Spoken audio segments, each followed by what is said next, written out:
Good evening, I'm Justin Kolar, and we want to thank you for tuning in with us here at 11 o'clock. Voters resoundingly rejected the 2024 transportation sales tax. But tonight, Charleston City Council presented their priorities for their newly proposed 2026 transportation sales tax.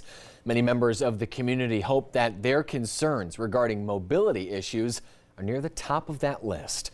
Our Reese Thompson joins us tonight live with what their new plan entails and how the city hopes this time around it sets up residents and the county for better success in getting it passed. Reese?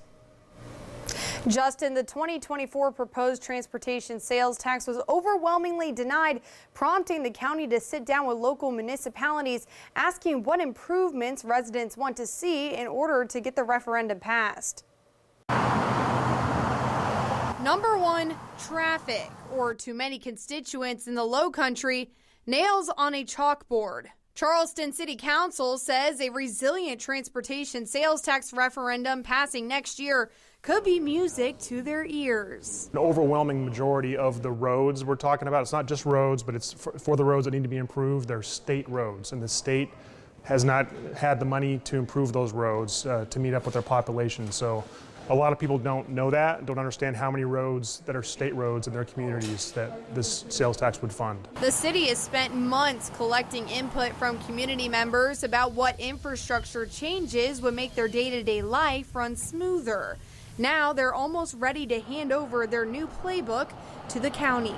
So the fact that the county reached out to the municipalities and asked for their priorities, and then those municipalities reaching out to the council members and asking for their priorities didn't really happen last time. And part of that process is the council members being very proactive and talking to the public and informing the public about what this is. The projected total dollar amount for the 2026 TST is $4.2 billion, with targeted funding for improvements to the city of Charleston around $2 billion.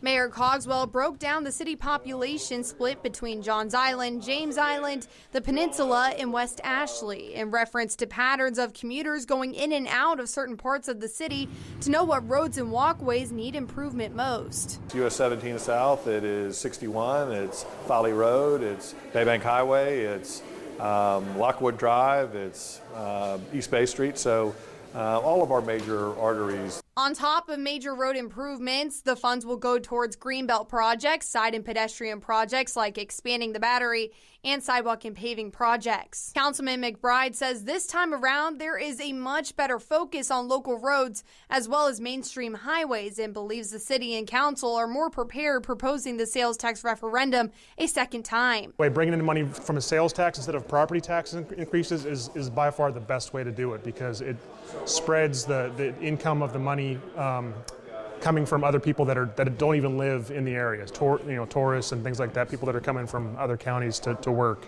So it takes a burden off the locals that live here to fund projects that we desperately need, and again, that the state has not been able to fund. Mayor Cogswell says the city plans on sending their package off to the county within the next few weeks. Councilman McBride wants to make it clear that the TST would primarily fund state roads because the South Carolina Department of Transportation owns, because they do not have the money to improve the roads to keep up with the population growth. Reporting in the newsroom, I'm Reese Thompson, Live 5 News.